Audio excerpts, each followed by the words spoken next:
Shantipur Shantipur Shantipur, phone খুললেই শুধু আমরা দেখতে পাই শান্তিপুরের হাট সম্বন্ধে। তাই আজকে আমরাও চলে এলাম শান্তিপুর হাটে। বিভিন্ন ধরনের জামা কাপড়, শাড়ি, বিশেষ করে শাড়ি বিখ্যাত। দেখো কত ধরনের শাড়ি। গঙ্গার ওই পারে হচ্ছে শান্তিপুর। আমরা এখন লঞ্চে করে পার হয়ে যাচ্ছি ওই পারে। পুরো ভিডিওটা করা সম্ভব হয়নি, কারণ শেওড়াফুলি থেকে আমরা ট্রেন চেপেছি। শেওড়াফুলিতে ভীষণ ভিড় ছিল, আর করতেই পারিনি। আমরা গুপ্তিপাড়া স্টেশনে এসে নেমেছি, কারণ আমাদের গুপ্তিপাড়ার লঞ্চঘাট দিয়ে পার হওয়ার কথা ছিল, কিন্তু সেদিন লঞ্চঘাট বন্ধ ছিল। আমরা সেইখান থেকে আবার টোটো চেপে কালনাঘাটে গেলাম। কালনাঘাট থেকেই পার হচ্ছি, ওই পারে যাব।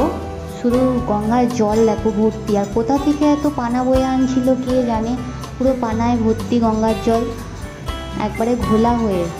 আর পুরো লঞ্চটা দেখো পুরো ভর্তি হয়ে আছে। সব লোকই যাচ্ছিলো ওই পারে, বেশিরভাগই যাচ্ছিলো হাটে, কারণ আজকে হাটের দিন ছিল। রবিবার আর বৃহস্পতিবারই এই হাটটা হয়। তো আমাদের যেহেতু সবার ছুটি ছিল, তো আমরা রবিবারই হাটে যাচ্ছিলাম।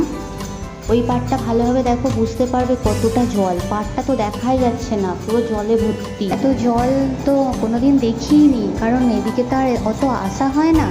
এটা একটা কারণে যাচ্ছিলাম, তাই দেখতে পেলাম।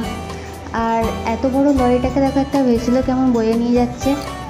এগুলো খুব একটা দেখা হয় না, এই গঙ্গার ধারে এলে তবেই দেখা যায়। আর গঙ্গার জলটা পুরো একদম সাদা হয়ে গেছে, ঘোলা হয়ে। আমরা ফেরিঘাটে এসে পড়েছি, এবার নামবো। সিংহপুর ফেরিঘাট, শান্তিপুর।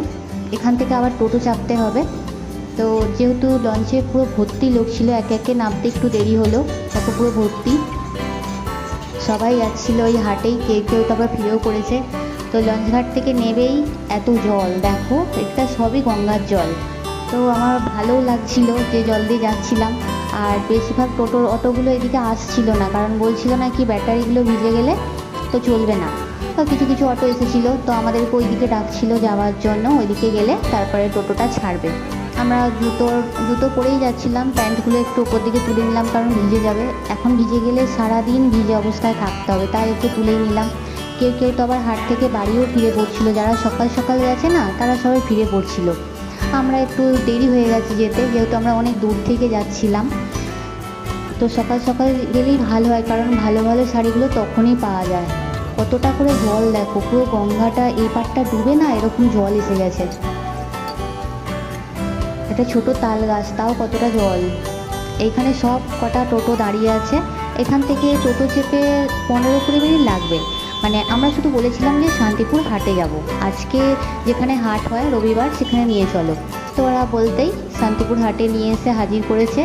তো আমরা এত কাপড় দেখে আমরা তো অবাক হয়ে গেলাম। পুরো 2 ঘন্টা লাগলো পুরো ঘুরতে, যে কোথায় কি কিনবো। এত তো দেখিনি কোনোদিনও, ভেবেই পাচ্ছিলাম না কি কিনবো, কোনটা কিনবো, কোনটা রাখবো, কিছু ভেবেই পাইনি। তো আমরা এই প্রথম এলাম, তাই হয়তো এটা হচ্ছিল। দ্বিতীয়বার এলে হয়তো এটা মনে হবে না। তাই জন্য ভালো করে ভিডিও করেছি, আবার অনেকটা করাও হয়নি সবগুলো, কারণ 3 তলা 4 তলা পুরো এই কাপড় জামা সবই ছিল। সব ধরনের শাড়ি ছিল, কিন্তু বেশিরভাগ এখানে তাঁতের শাড়িটাই ভালো, আর ফুলিয়া তাঁত এখানকার বিখ্যাত। তো ভালোভাবে দেখে নিলে ভালোই, অনেক কম দাম। তো আমরা টোটোকে আগে থেকে জিজ্ঞাসা করেছিলাম যে কোথায় ভালো হবে, কোনো দোকানে না হাটে। তো উনি বলেছিলেন যে হাটেই ভালো হবে, দেখে শুনে নিলে আপনারা অনেক কম দামে পাবেন। তো আমরা তাই জন্য হাটেই এলাম। একবার হাটে আসি, তারপরে পরে নয় আবার দোকানে আসবো। আমরা তো কিনে খুব খুশি হয়েছি। তারপরে লাস্টের দিকে অনেকগুলো শাড়ি কিনে ফেলেছিলাম, 15-20টা তো হবেই। ভালোও লেগেছিল, খুব ভালো। তোমরাও যদি কেউ আসতে চাও আসতে পারো। অনেক শাড়ি আছে এখানে। তো একটা অষ্টমীর শাড়ি দেখছিলাম, যে অষ্টমীতে পরে পুষ্পাঞ্জলি দেব। এই শাড়িটাকে দাম জিজ্ঞাসা করছিলাম, ভীষণ কম দাম বলছিল, 300-400 টাকা। এত সুন্দর শাড়ি, আমি তো অবাক হচ্ছিলাম যে কোনটা নেব, এটা নেব কি জিজ্ঞাসা করছিলাম।